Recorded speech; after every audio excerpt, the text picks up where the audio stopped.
So I'd like to welcome you all this evening to our Meditational Satsang. Good evening and welcome. And it's beautiful to have all of you here. And for those of you who are new, I will explain how the evening goes. And for those of you who are oldies like me, you kind of know how it goes, but I just kind of put this out there the first time anyway. Yeah, Lady Di's already laughing. See, she knows we're, us oldies, Um, the way the evening works is that I will bring through whatever is to come in through channel on what the topic is for the evening, and then from there we'll just kind of glide into a meditation. And then after the meditation, we will open it up for satsang discussion in which you, if you have any questions or anything that you'd like to share related to your experience of the meditation or what came through in channel or, any spiritual questions that you have at that time, we can open it up for that. And this is a sacred and safe space. Everything is said in unconditional love and acceptance. We are free from judging anyone. So whatever you have to share, please know that it is held in the truth of who you are and the truth of who we all are, and we are free from judging anyone, and it will be held in that sacredness of knowing that it is who and what you are as your truth. And there may be some of us who resonate with that, and there may be some who are free from that, and that's okay. We just hold you in that space of unconditional love, free from judgment, free from ego. So with all of that said, I will also say one other thing quickly. I will be free from looking at chat as I am channeling through and doing the meditation, because that kind of interferes. When we get after the meditation and we get into the discussion part, then I will start reading the chat, and so I'll read your comments and whatnot, or if anyone wants to come on audio. I do record these each week so that everybody can participate who is unable to be here live with us, can pick it up on archive. So just so you're aware, that's why I will read your comments later on in the evening as well, so that everyone can benefit from the wisdom, because there are no secrets. And so with that all said, this evening's topic was coming from last week, because someone had asked about it, and I've had a couple of people come to me since then and ask me about this. So we're going to be talking about the ancient art of prayer and what prayer actually really is. A lot of us are free from knowing and understanding what prayer really is. We were brought up, a lot of us, in an indoctrinational religious type setting, or as Michael Beckwith calls it, religiosity, which I happen to like. And in that, we were taught and indoctrinated into a space that prayer is something of a pleading. It is of a supplication of, please give me what I want. This is what I want. And coming from a space of, a pleading. And that is really free from being what prayer is really about. The ancient art of prayer actually is to see what it is that you are asking from the universe, from God, Source, Spirit, about, in a space of it's already done. It already is. And I will give you an example of this. If anyone knows of Greg Braden's work, he speaks about this, and I believe you can find it on YouTube as well. There's a video that he talks about, and it's also in his book. I want to say it's the Isaiah effect, if I remember. I've read so many of his books, so I can't remember which one it is, but I think it's the Isaiah effect. It may be the Lost Art of Prayer book. I don't remember which one, but what he speaks of is he speaks of a story in which it's an actual true story of a ancient native man that is a friend of his, who he went out, and I'm going to paraphrase this story here, But he had asked, his friend had asked him, do you want to participate in this prayer ritual with me? I'm going out to sacred space, and we haven't had rain in a long time.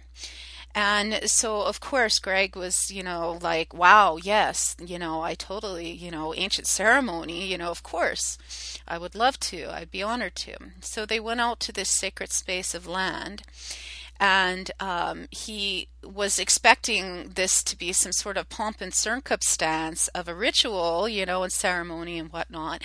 And basically all of the native man did was is he walked in to this circle, basically this labyrinth, I think it was, and he basically stood there with his arms outstretched, open, wide, like this, and eyes closed, and basically for about maybe 20 to 30 seconds, just kind of stood there and then turned around to Greg and said, I'm hungry. Do you want to have lunch? And Greg was kind of going, excuse me? What is this? What's this about?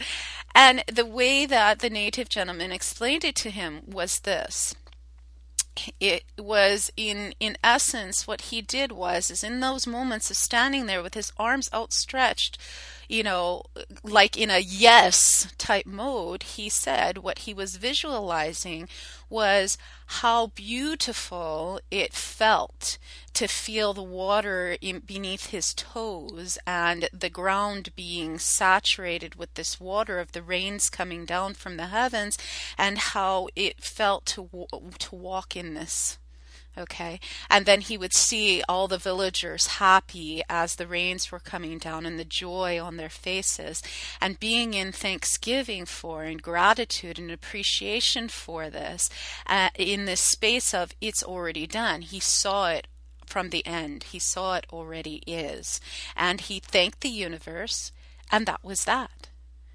That's really what the ancient art of prayer is coming from that space of what you've asked for already is already given, and that you come from that inner knowing that it already is. There is no, well, I hope it will be. There is no, please, please, Lord, give it to me. No, there is none of that, right? That's what we were brought up into. The ancient art of prayer is really in appreciation and thanksgiving for what it is, and then seeing it and feeling it like he said he felt in between his toes the mud, from the ground being so saturated. And then what proceeded to happen within less than 24 hours, all of the sudden, the rains came. And they came, and they came, and they came. And basically, Greg was, astonished by this, at that time where he was in his spiritual evolution. However, the native man was not, because this is what the ancient art of prayer is. And when we're asking for something in that space of it is already done, and we are coming from a space of it being beneficial for all, rather than from a space of ego. When we are to ask for what it is that we are desiring, we are not to ask from a space of ego. We are to ask from a heart resonance that is for our benefit and the benefit of all, rather than just for our own selfish purposes. And so when we are coming from that space, then what the Bible has said is, ask and ye shall receive. That is how you will receive it if you are coming from that space, that heart resonance space. And oftentimes it will also come in a space when you want more for another than you do for yourself. And an example of this is, and it's a paraphrasing again, if any of you have seen the movie The Shift, Wayne Dyer's movie, originally it was called Ambition to Meaning. And in this movie, he talks about a healing that he received. And the reason that he received this healing, he felt and feels, is because he was wanting more for another than he wanted for himself. And he was basically in this place where they had stairs, and I believe it was, the tour having to do with St. Francis of Assisi. And they had these spiral staircase, basically. And there was a gentleman who was a part of the group who had braces on his legs. and he was not able to go up because the braces, the way they were, he had to go up, basically lop his leg up and then lop his leg up, and they got very narrow, and he was not able to do that. And so Wayne Dyer thought nothing of it. He thought more for this gentleman than he did for himself. And he basically took this gentleman upon his back and carried him up the rest of the stairs. Now, the reason why he received this healing is because at that time, Wayne had a very bad knee. In fact, it was so bad that the doctors basically were saying he needed to have surgery, it needed to be replaced, and so forth. And so what had happened is that when he carried this gentleman on his back, started going up the stairs, he started to feel pain in his knee. And then he just basically said, you know what, no, I'm not in this space, I'm here to help, I'm here to serve. And as he was doing that and carried this gentleman up the rest of the stairs, it was like he almost said like he felt like he was running up the stairs. And when he got up to the top of the stairs, I think it was his wife then at the time and a bunch of other people that were there were looking at him like, oh my God, what are you doing? Of course, his wife at the time was like, your knee is bad. How could you, do something like this? And he basically said that from that point on, he had received a healing to the point where he never ended up having the surgery. He never needed anything. Why? Because he cared more for another than he did for himself. And in doing so, he received. So in a space of I receive, when you are putting something out there in the art of prayer for another, wanting more for another than you do for yourself, that is also another form of prayer in which then it comes back to you in that receiving, because we are in a give-give universe. And so what we give, we end up receiving. And so in a giving. And so those are the two ancient art forms of prayer that is coming through to share with you. And so this evening, as we delve into our meditation now, what we are going to do is we're going to come from a place of one of those two spaces in choosing either what it is that you want more for another than you do yourself, and or having a prayer of something that you have desired either for your life, for another's life, for all of humanity, whatever it is that you so choose, but coming from a space of understanding and knowing that it is already done in thanksgiving and gratitude.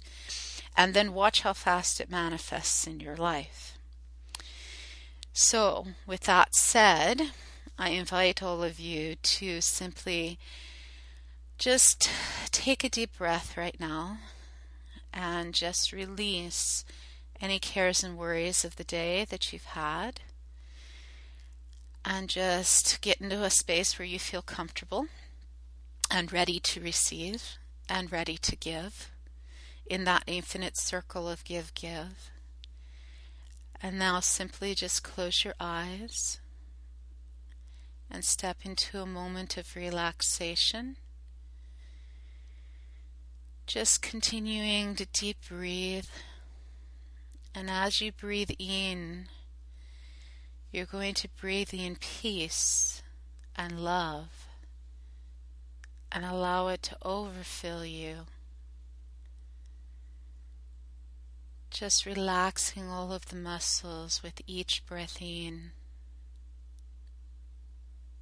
and each breath out.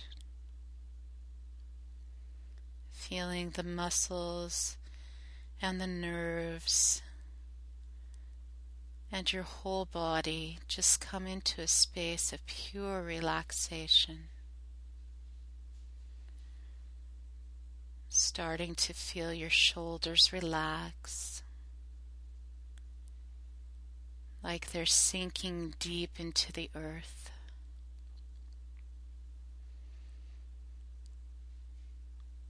And start feeling your hands becoming heavy as the earth as well. Just gliding into a space of relaxation.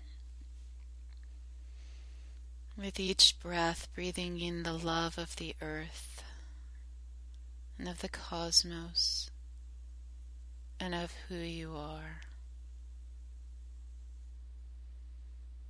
Slowly feeling your stomach muscles and your legs relax.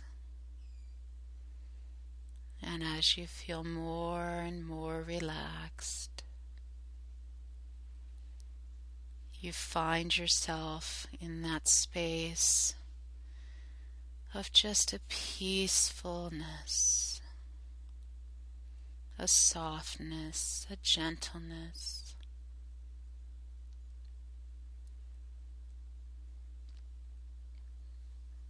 Just sinking your feet now as if you're putting your feet into the earth herself, feeling them going heavy and relaxed, heavy and deeply relaxed now. So relaxed that all you feel is just peace.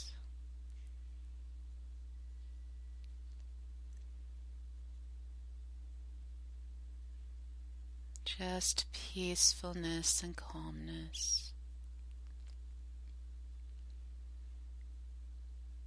And as you're gliding into the earth, feel yourself going down deep into the earth,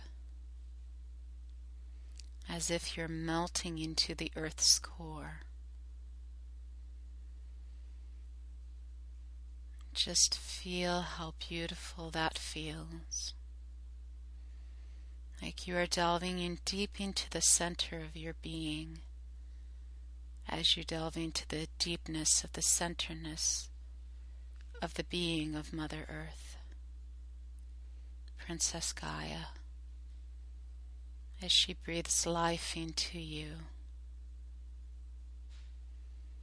Like you are going deep into the womb of love, the womb of creation.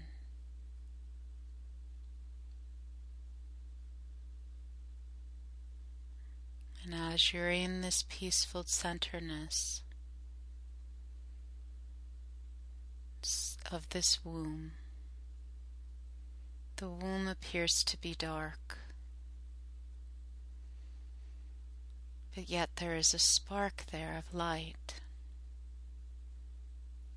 Notice what that spark of light is. Perhaps it is something that you've wanted in your life or in the life of another, or a gift for all of humanity. Whatever that spark of light of creation is right now, see what that is. Feel this vision as if you want it more for another than you do for yourself, even if it is something for your life. Imagine that it's for someone else, that you're giving a gift to. And in essence, in giving that gift to another, you are giving it to you.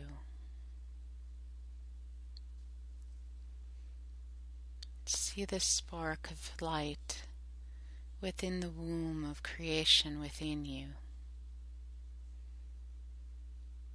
See it in its entirety, as if it's already done. What does it look like? What does it feel like?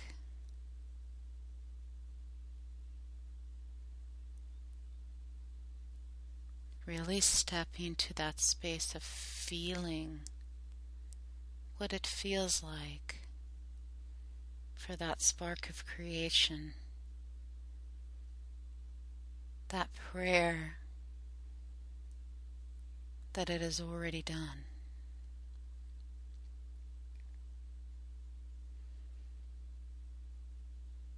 How does it make you feel? How does it make those around you feel?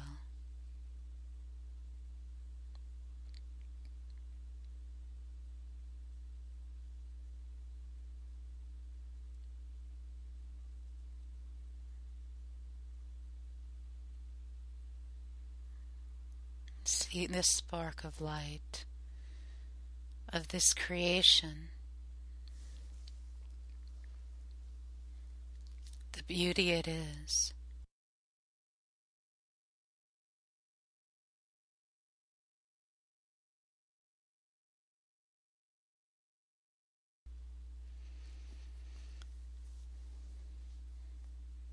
See it start to grow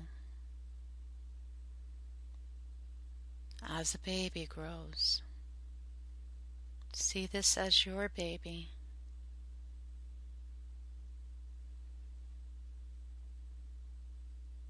See it getting bigger and bigger,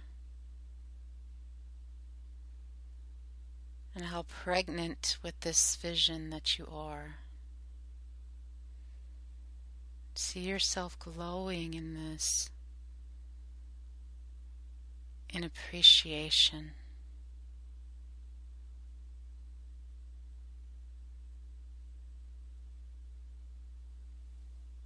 And say, thank you, universe, for I know this is now.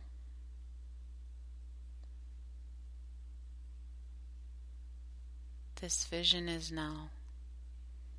This prayer is now. I see it already done. And really see and feel that. Feel it already done.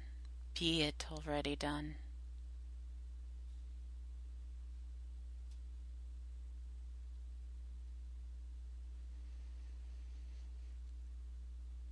And see yourself as this pregnant vision.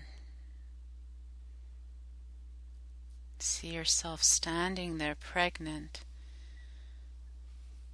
and outstretch your arms wide to the universe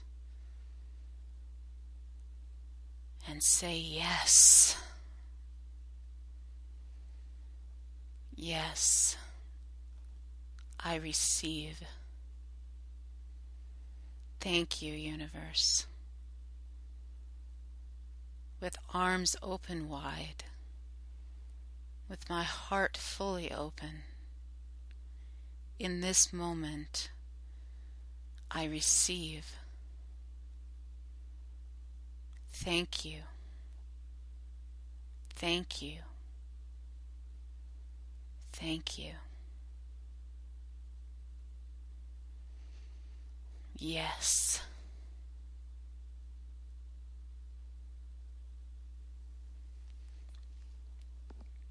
And hold those arms out in that yes of thank you, to show the universe you are indeed ready to receive.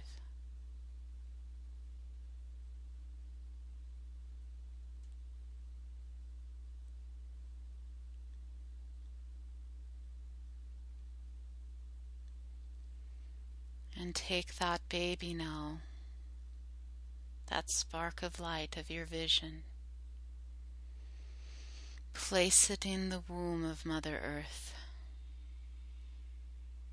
knowing that your womb and Mother Earth's womb are one.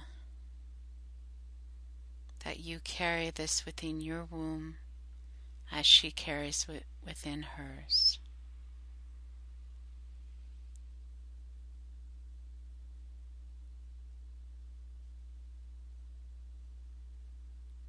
And see if you can see both you and Mother Gaia giving birth now, just as a woman gives birth. Whether you are man or woman in this life matters not. Envision yourself now giving birth to this vision, this baby,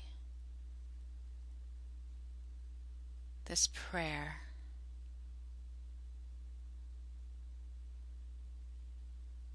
Fully manifested, fully done now.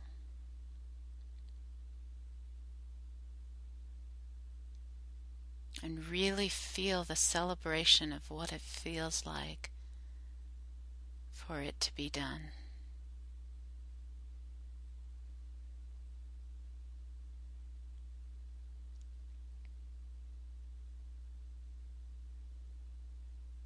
Perhaps maybe you're having a party even. See yourself having a party in celebration and seeing people saying congratulations to you for the delivery of your baby, your gift, your prayer. Your prayer has been answered.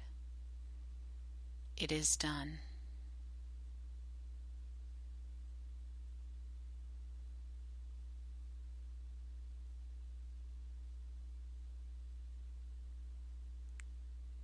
And as you hold that vision in your arms, just as you would hold a baby,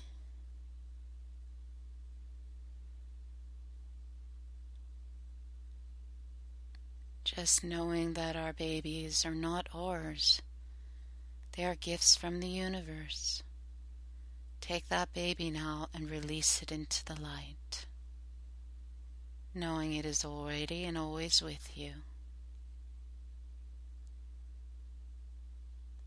And as you release your baby into the light, say thank you.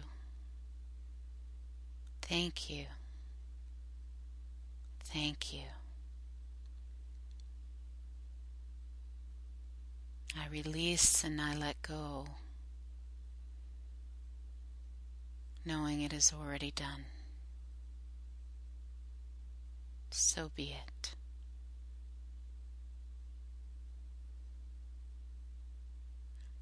And as you now see yourself start to walk into this same light that you released your baby into, your prayer, your vision, walking in this light now as one with Mother Gaia, with you, with your vision and prayer.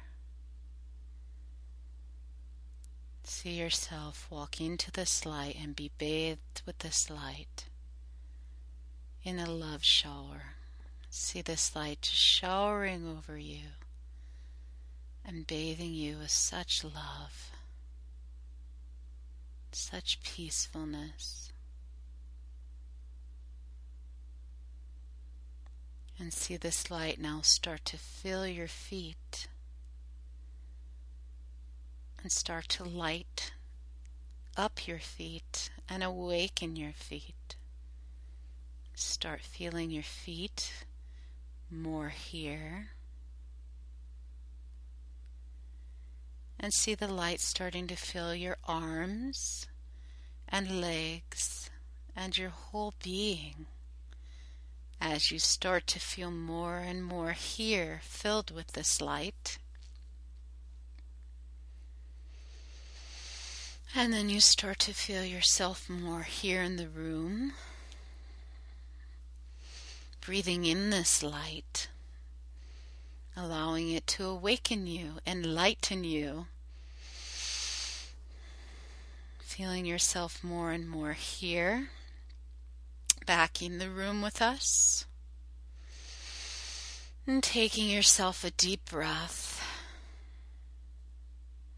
Breathing in the light of love, knowing that you are loved and your prayer is answered. Bring yourself back fully here now,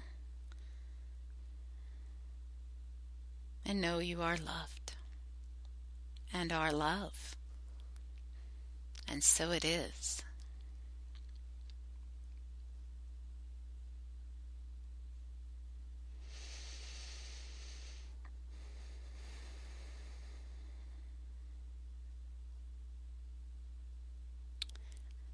Welcome back, everyone.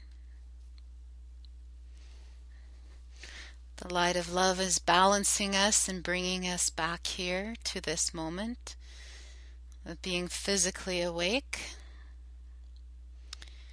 And we will now open it up to satsang discussion. If there is anything that you would like to share about your experience of the meditation, or any spiritual questions to ask, or anything that you'd like to share, please feel free. We have a comment in, says, thank you so much. It was beautiful. Felt goosebumps when I was breathing the light. Oh, that's wonderful. Thank you. I'm glad that you felt that. James said, felt really good. I'm glad. I'm glad that it helped you to feel really good. That's the space that you want to be in for manifestation and creation, is in that space of feeling good. Of feeling good, and that it already is. And that's beautiful, and that's the beautiful balance. And I thank you for that. That's awesome. That is awesome. Lady Di said, there are times the light looks molten. It flows in that way. This is one of them. Puts me in that realm, the REM,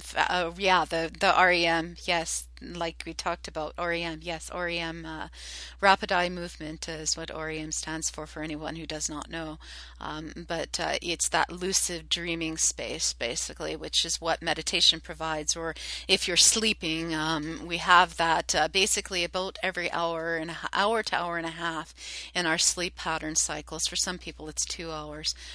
It varies between an hour and 2 hours, but REM is rapid eye movement, or that lucid dreaming type space. And that's awesome that the light looks molten to you, and I guess that's why Source was guiding me to do a meditation of going into the earth, basically into the core energy of the earth tonight. So that's awesome, because oftentimes that light can feel like the fire within you, within your heart. So that's beautiful. Lady Di, thank you. Nicolo Tesla, I like this. Nice screen name. Good evening, everyone. Could we all meditate on having release of free energy? I cannot stress enough how badly we are overdue. You know, it's interesting that you mentioned that. I agree that we are meant to have free energy, and actually we have it now. And I actually have a, what is it now? I think it's 24 or 25 page booklet on things that you can do for free energy right here, right now. So free energy is actually here now. A lot of people are not aware of it, and a lot of people think you have to spend a lot of, money and whatnot. So if you'd like to contact me via my email address, which is Nenari, Nenari at diamondlady.net. I'll be happy to forward that on to you as like I said, it's a 24-page document, basically of a zillion links of research that I did, and also finding a list of others. So that put together a list as well. So it's the combination of both. And so free energy is already here, and it's just a matter of everyone implementing it and choosing it. So I agree with you totally, and we release that prayer in Thanksgiving that it already is here. So thank you very much for that. Lady Di said, oh, fire again. I did not think about that. Thank you, Princess. Yeah, you're welcome. And Nikola Tesla says, thank you, Nenari, I agree. You're very welcome. You're very welcome. Yeah, it is very much now. And yeah, you've got that fire energy going on, Lady Di. Kundalini is arising in you, and the fire within your heart is being activated. So it's no surprise that fire and molten and all of that is coming to you right now. That burning within your heart, the burning of fire within the heart and within the Kundalini energy and the molten energy and all of that, it burns. It's twofold. One is It will burn away all of that that is not love, or perceives to be not love, so that you can come into the space of love. And then it's also the firing essence within your heart that burns in the flame of love for not only your own self-love, but the love of all. And it's also, twin flame essence too, twin soul essence as well. So that's why it's often called the twin flame or twin soul essence. So there you go. Um, but on the subject of free energy, definitely I agree with you. It very much is. It is very much now, and it is very much the time. And it's a matter of all of us just simply coming together now and together as a group in co-creation, creating that process and stepping away from indoctrinational things. Um, of being on grid and whatnot, rather than fighting that, just to simply go into the free energy mode and doing that together as a group and creating things together as a group for that free energy space. Douglas said, I did this for the first time a few days ago. Now that I have found this space, love it. It's easy to get back to. What is it that you did this for the first time a few days ago? Meditation, or is that what you're referring to? And yes, okay, you did say yes. Okay, yeah, that's beautiful, Douglas. Welcome to meditation. Actually, I am a meditational hypnotherapist. So as a meditational hypnotherapist, when I teach meditational hypnosis or I teach meditation, in straight form, meditation is actually who we are already. There are specific forms of meditation like this here that we do every Tuesday night. However, our whole life is actually a meditation, and I explore that, in various ways with people when I, teach these classes. But in that space, though, I'm glad you found this as a means of deliberate meditation and practice of that. That's beautiful, and I honor you for that. And it is very easy to get back to when you first step into that space, and then it becomes your praxis. It becomes very easy to get back into. And also our energies have shifted here on the earth too. It used to be that it would take a long time to get into a meditational state. Now it's relatively easy, and that's why you're saying you find it really easy to get back into now. So you said thank you. You're very welcome, Douglas, and that's awesome. I'm glad you've come into that space. Meditation, whether it is a more in-depth, deeper and longer one, or a shorter form of, is a beautiful way to keep yourself in balance every day. James says, I couldn't agree more. It seems that every time you meditate, it gets easier and easier to get to that sweet spot. Yes, very much so. And for a lot of us who have been doing this for many, many years, professionally, I've been doing this for over 30 years, but been meditating my whole life. It used to take us a long time for us to get into this space. I remember starting out, in doing self-hypnosis meditations, a half hour, 45 minutes, an hour long before I would get into that sweet spot space. Now it's just like instantaneous. And James, you said, yep, yeah, it doesn't take very long at all. And if I wanted to be in my ego space, I could say I envy you guys, because you guys are the next generation, as it were, who are awakening, regardless of your age necessarily, but from an earthly standpoint. But you are the next generation in the sense that you get to that sweet spot quicker, and I'm in that space too. I'm already and always there. But I remember those days back, many years ago, when it would take like all this time, right? And now, it's like boom, it's so quick, right? And James said, we're all in this together, haha. Yeah, totally, I agree. It was really funny, because I look back on it and I go, God, it used to take forever to get into a space of channeling, or it took forever. And then I flip side with that too, because when I was younger, it was instantaneous for me. I remember being a child at, 6 years old, sitting in church. I was raised Catholic. I am a recovering Catholic, as I always say.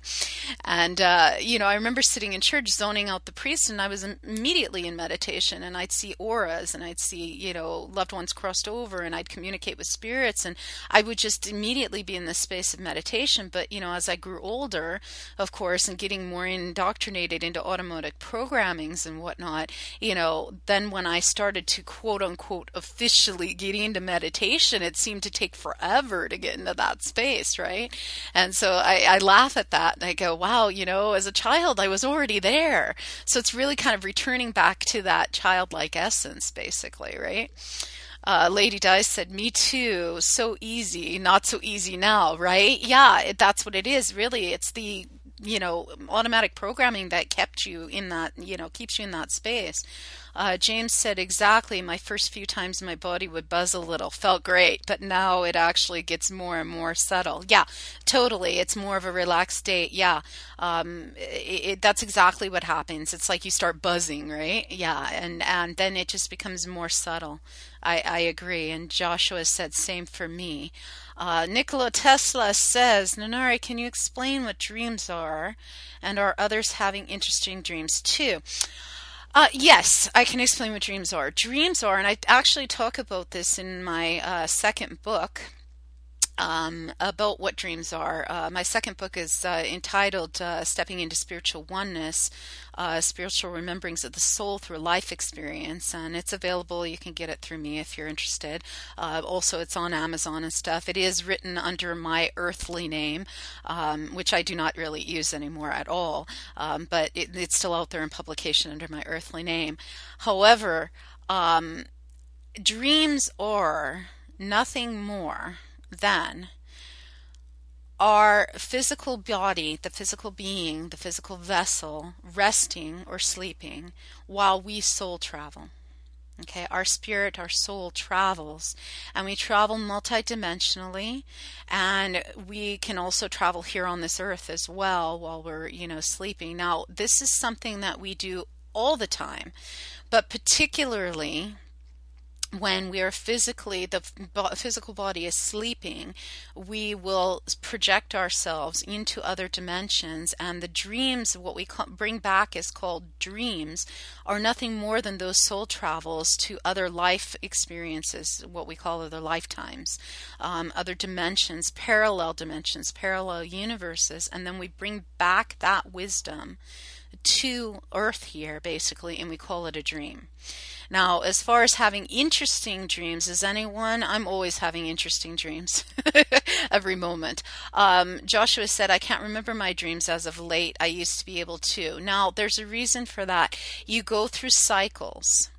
There are cycles in which you will physically remember, and sometimes you physically don't. And the reason for that, and there are physical cycles of having interesting ones and then not.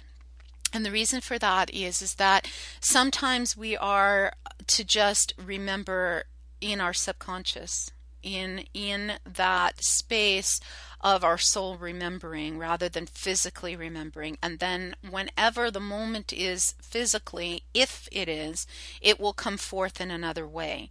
Okay, in an inspiration or a sign or something of that nature. Okay, so I do dream interpretation readings all the time as well. So if anyone is interested in that, you can contact me and we can discuss that. But a lot of times it's just simply what our soul is to remember, and not necessarily physically what we are to remember. And interesting dreams are based upon your soul's path and evolution of where you are. And so it may seem as if they are interesting because you are awakening that part of you that is now remembering another aspect. And so it does seem interesting. So Nikola Tesla says, so where does our higher self reside? Do we connect with the higher self in dreams? Our higher self resides within us. It is us. It doesn't reside in some other place. Okay, there is no other place to get to go to your higher self. It's already within us. It is us. And do we connect with our higher self in dreams? Oh, absolutely. Absolutely. Nikola Tesla says, makes sense. Totally. We absolutely connect with our higher self in all ways. When we're physically awake, it is often said in shamanic tradition, it is often said that what we're doing right now here in being physically awake is actually our dreaming state, and that when we are asleep or dreaming, that's more of our awake state. So it's actually the reverse in shamanic tradition. But we are always connected with our higher self, whether it be in dreams or now, anytime. Yeah, James said, I like that. I do as well. I had a very beautiful shamanic teacher. My first shamanic teacher and mentor was a gentleman named Whitefeather, and he taught me very much about this path. And so, in that, our higher self is already us, and so we're connecting in our dreams, in traveling right now. It matters not. We don't, in other words, we don't have to dream basically to connect with our higher self. It can be any time. James says, never heard it that way, but it sounds spot on because we are more connected in the dream state. Agreed. Very much so. Agreed. There is an aspect to that where we, depending on where our soul's evolution is, that we are more connected in the dream state. Now, when you come to the point of being in your light body, to where you understand that it's all connected, in which is taking the we are all one to another level entirely, then you understand that we are not more or less connected in our dream state. You just come into this space where you're connected, period. You just are. It's not more or less. It just, in other words, for me, in the space that I'm in the resonance that I'm in, I'm connected all the time. There isn't a distinction for me that I feel I have to be more connected in my dream time than I am here. It just is. It's a constant state of being, whether you are in dream time, wherever and whenever and, however you are. It just is. That's the universal law of one. Exactly. Exactly, Douglas. You've got it. Exactly right. And so there is no distinction or difference. You just are, and so I'm in that infinite space of being where, like right now, I'm projecting astrally to you, all of you. I'm sitting right there with you. Yeah, you can see me on camera too, but I'm actually astrally projecting right now. And once you step out of, you are more than this body. That is something that, it used to be that people had a hard time wrapping their consciousness around. Well, you're this body, you're only one person, you can't be in all of these different places. Well, yes, you can. I'm right there with each one of you in your living room or bedroom or wherever you are right now. I'm there as well as here, all at once, right? James said, we are co-creating through our focus and intentions, I guess, interactions. Very much so. And that's what this shift is really all about, is coming to an understanding and a realization. Realization being seeing with real eyes, right? Realizing is understanding that we are always co-creating.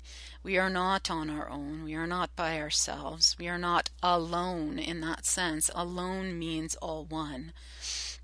And, it means that we are always, through our focus, intentions, multidimensionally, and in all aspects, we are always co-creating. Joshua said, real eyes, real lies. Well, yeah. Yeah, if you believe in that sense, when you come into that true understanding, though, you come to understand that there is no such thing as a lie, because all is truth. There are varying aspects in which you resonate with a certain truth or not resonate with a certain truth, but it is all part of one truth or the truth, which is all one, which is all the one. which is all source. And source is all that is. So if source is all that is, then all that is true. Now, whether that part or aspect is true for you in that moment and you resonate with that, that's another matter entirely. But all truths, all things are true. There is free from being any such thing as a lie. James said, yep, we just have choices within it, variety, exactly. And Joshua says, yes. I said, yeah, exactly. Exactly, we do. And we can choose what truths that we resonate with.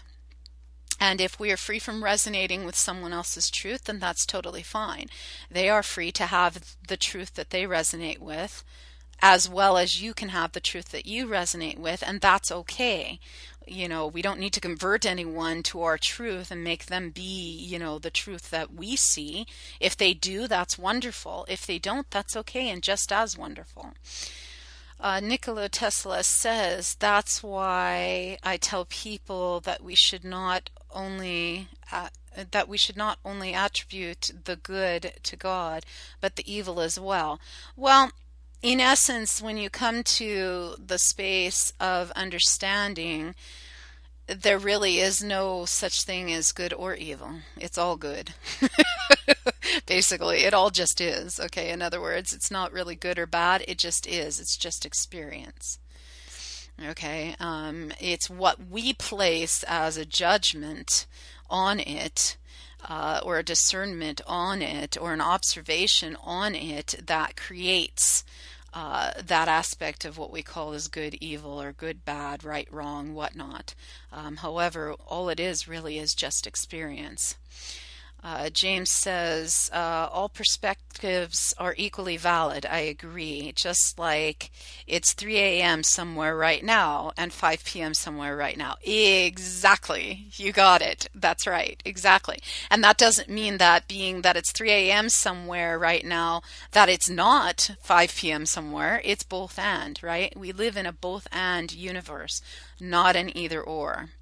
Okay, and Nikola Tesla said, because of our religious conditioning and brainwashing, exactly, because of our religious conditioning, brainwashing, indoctrinated beliefs, we have been taught that we are either or. It's either this or it's that, right? That's duality. It's either this or it's that. When you come into universal, the law of one and the universal aspects, then you understand that it's both and. We live in a both and universe, not an either or, and that either or creates separation. And there is no separation. That's just an illusion. It's an expansion, and when we come into an expansion, we understand that it is both and, it is all.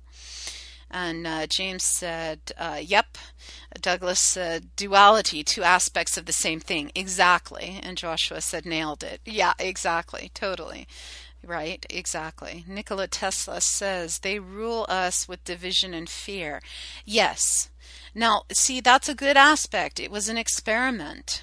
Okay, and I talk about this in the first chapter of my second book, Stepping into Spiritual Oneness, how we have forgotten who we are, okay, and part of the rules of the game, if you were, is this grand experiment that we had of the opposite so that we could experience duality, to forget who we are purposefully so that we could come to remember who we are and come back into that oneness in playing this game called life, basically, right? And James said, or attempt to, ha ha. Yeah, exactly, because we're waking up to the game. We've been asleep to the game, okay, all this time. Nikola Tesla says, could not agree more. Yeah, I mean, we purposefully came here to the earth saying, the secret is out, James said. Yeah, exactly. We came to this earth saying we all volunteered for this. We all chose this. We said, okay, we will forget who we are. We will play this game of duality. We will have those who attempt to rule us with division and fear, because this is this grand experiment that we are creating to see what it feels like, to see what the experience is like. We've never had this before. We haven't created it before, so this is what we're going to do. Now, the experiment itself has worked out beautifully, and now we've woken up to that and we've said, okay, you know, enough of this game called life. We don't want this game anymore. We want to create a new game. And so creating the new game is coming back basically in essence to who we are, remembering who we are, which is oneness, which is love, which is heart and soul. And so coming back into understanding that, okay, this was just an experience. It's an experience called division and fear, separation and fear, but now we choose to go back to experiencing oneness, to experiencing love. And in essence, we already and always are this anyway. It was just that veil that we chose to put on. And Nikola Tesla put LOL, yeah, because of the secret's out. And James said, very, very true. Yes, very, very true. And so, my internet connection, that's what happens. We blow the chat. Yeah, I see. I've been cloned. Too funny, eh? I'm dual as one. One is frozen. Woohoo! Yay! James said, thanks a million, Nenari. Oh, you're welcome. You're very much welcome. A great meditation and conversation. You're very welcome. Douglas said, yeah, we figured. Yeah, sorry about that. Yep, I've been cloned. What can I say? So I'm back now.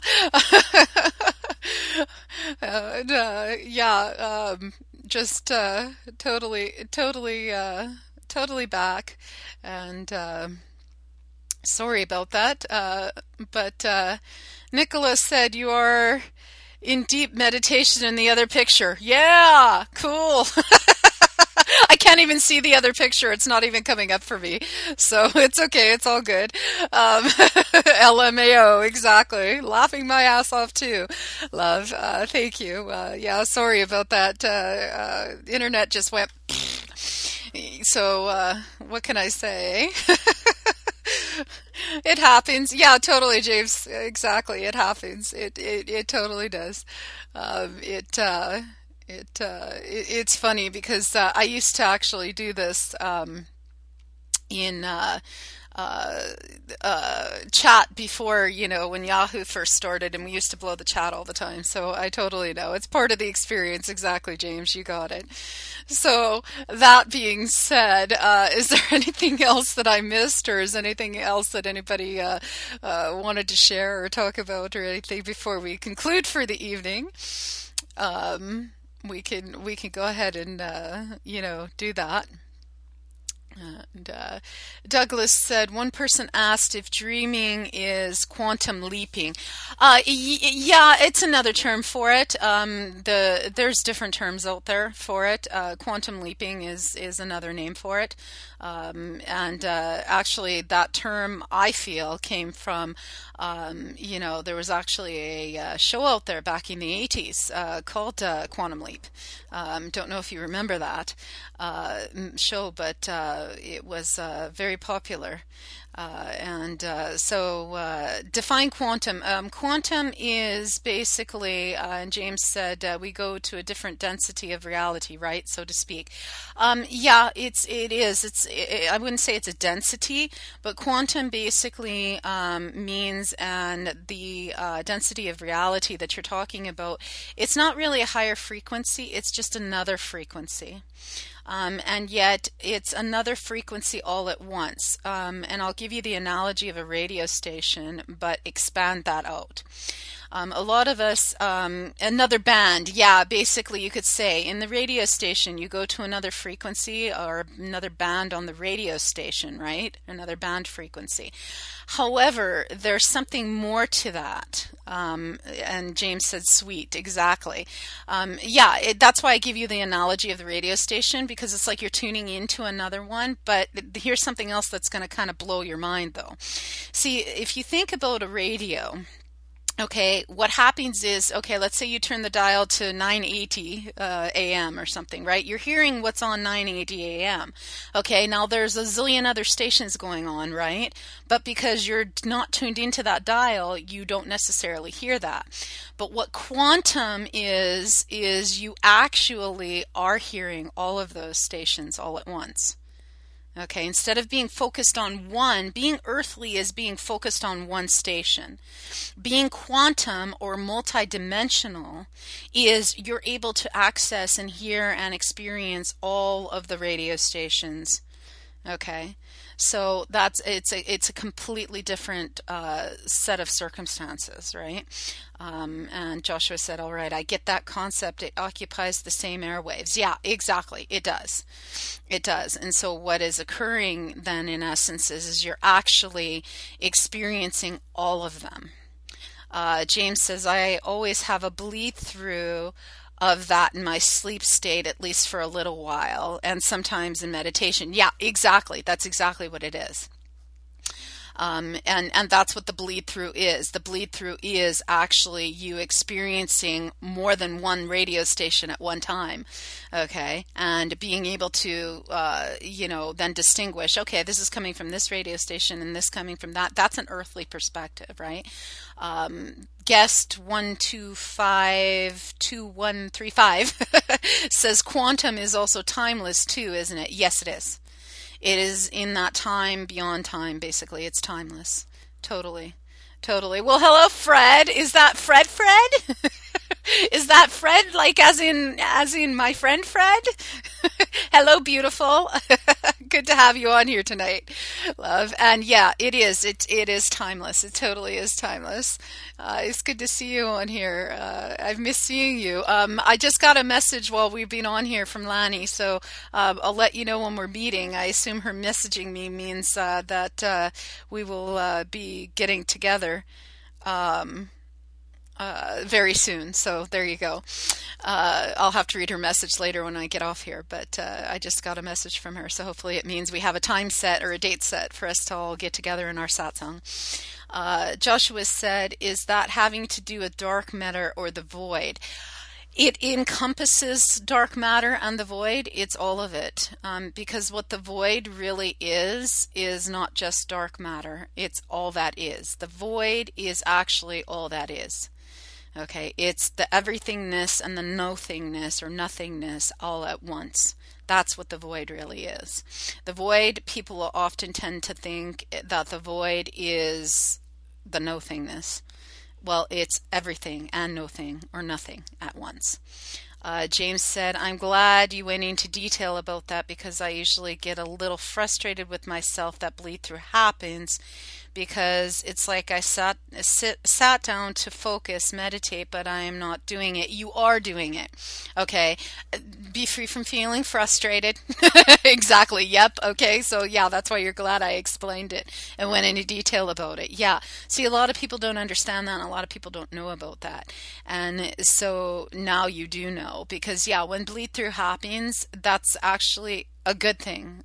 People tend to think that that's a bad thing and they think, oh, I'm not doing meditation right, or maybe I'm focusing too much on, something, or, I'm getting distracted or whatever. Exactly. You're saying, haha, exactly, right? So you know what I'm talking about. No. That actually that bleed through means that you are simply stepping into multidimensionality and you are experiencing the all that is of all of those radio stations. So it's a good thing. Now, the only thing, yeah, so good to know. Exactly, James. The only thing with that is that for some people, now I don't experience this because it's just who I am, but for some people, they may feel overwhelmed by it, that they're picking up all of these radio stations and they feel, because what they're trying to do in their humanness is try to box it and try to say, oh, I can't handle all this energy. I've got to put it into this box and it's got to be this way and it's got to be that way. Well, it doesn't have to be anyway. It's just coming through. It is what it is, right? And James says, depends on how teleempathic you are in general, and I agree. Yeah, exactly. Some people have a hard time understanding, and so that's where they get frustrated, but then sometimes they also say, oh my God, the energy is too overwhelming. Well, the energy can never be too overwhelming. You're receiving exactly what you're meant to receive when you receive it. However you're receiving it, even if it comes in as a bleed through. And it's obviously occurring for a reason. And again, it's a stepping into that level of multidimensionality. And so then in that essence, you are able to, then say, oh, okay, I get it, right? So now you understand that the bleed through is not a bad thing. is actually a good thing from an earthly perspective. So it helps to understand that. James said, I agree, no need to cuss the radio because it's receiving channels. Ha, yeah, exactly. Exactly, right? Yeah. I mean, it's interesting too, and you could equate that to that because sometimes, especially with the old time radios, being the age I am, I remember the old time radios. When you tuned the dial, right? Sometimes you couldn't quite get the station, and so you had like a mix of two channels or three channels going on at the same time, and I remember, and James says great analogy. Yeah, very true, eh?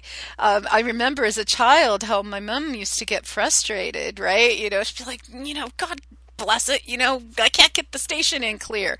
And I would just kind of laugh at it as a child because I knew, as a child, it was like, okay, yeah, you're getting a mix of three stations at once. That's actually great. I can hear, each one of them, right? So, and what each one's saying, right? So, Joshua's saying LOL, exactly. And James says, yep. So, it's just a matter of perspective. It's a matter of, how you see it, if you're going to be frustrated with, the bleed through, or if you're going to accept it for what is and say, okay, I'm receiving this for a reason, obviously. And, okay, what is the message that I'm to receive from it? Whatever, however many bandwidths are going on at once.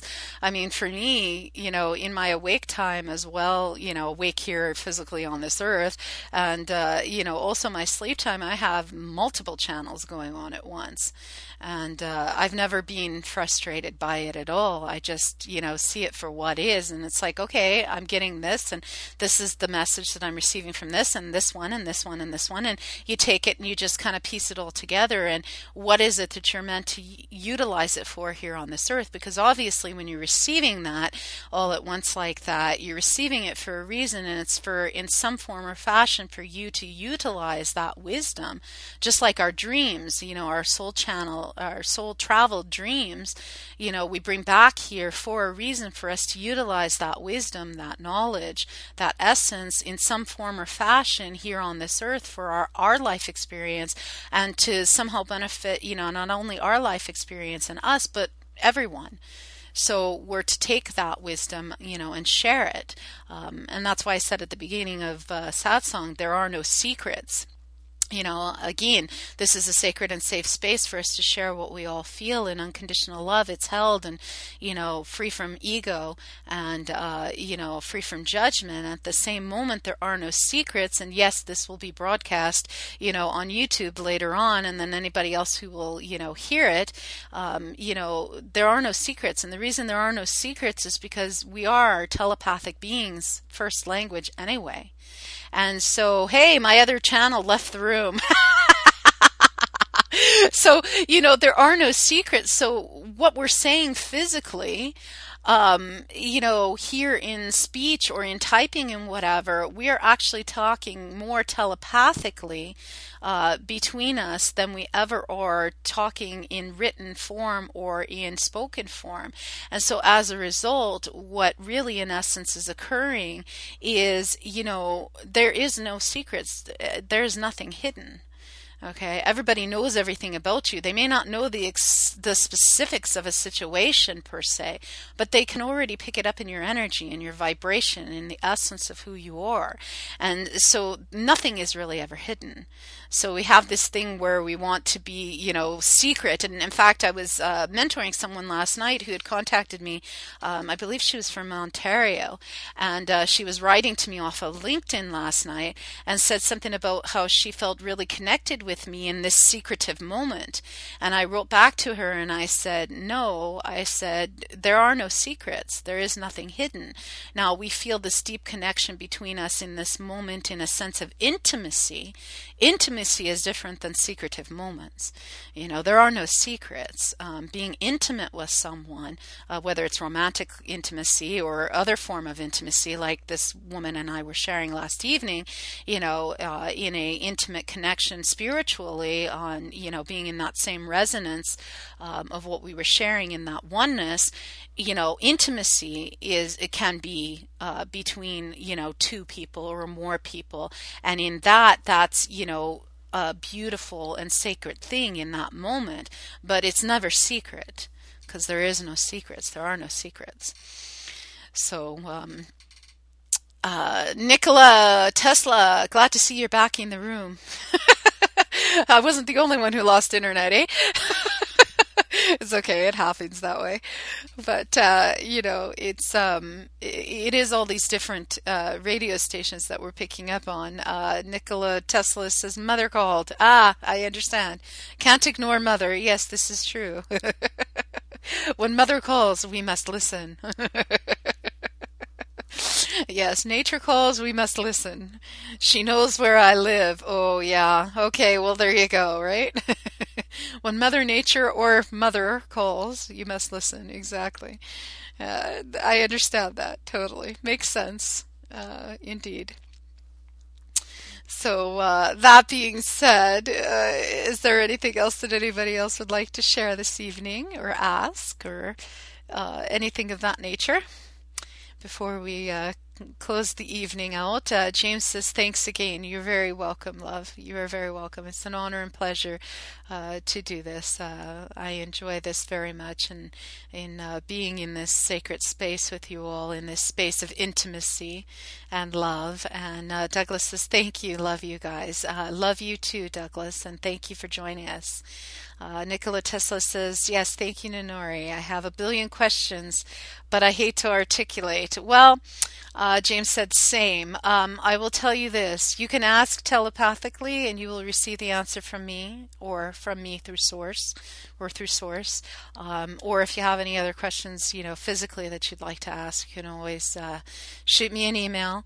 Or we do this every Tuesday night here on our Ascension website, in the group meditation here, 7 o'clock Pacific time, 9 Central, I think it is, and 10 Eastern time. So you can always articulate then too, or shoot me an email. I do mentoring, as Fred very well knows since he's on here tonight. I do mentoring sessions, and I do meditational satsangs locally here as well. And so you can always contact me via email at Nenari, Nenari at diamondlady.net, or if you're friends with me on Facebook, you can hit me up on Facebook too, or Twitter I'm on, LinkedIn I'm on. Like I said, I got connected with a woman in Ontario last night through LinkedIn, so there you go. I have many things. You can also go to my website, which is diamondlady.net, and check things out on there as well, and connect with me in any way, and you can articulate your questions then as well. So there you go. Excellent indeed, James. Thank you all for being here this evening. It's been an honor and a pleasure, and I love you very much. Thanks, Nenari. Fred said, "Namaste." Namaste to you too, love. Thank you so much. Have a lovely life. Well, yes, you have a lovely life and evening too, as well. Definitely. Life is beautiful in every moment. Be love now, because that is who you are, and I will see you all next week. Infinite love and blessings. Espavo.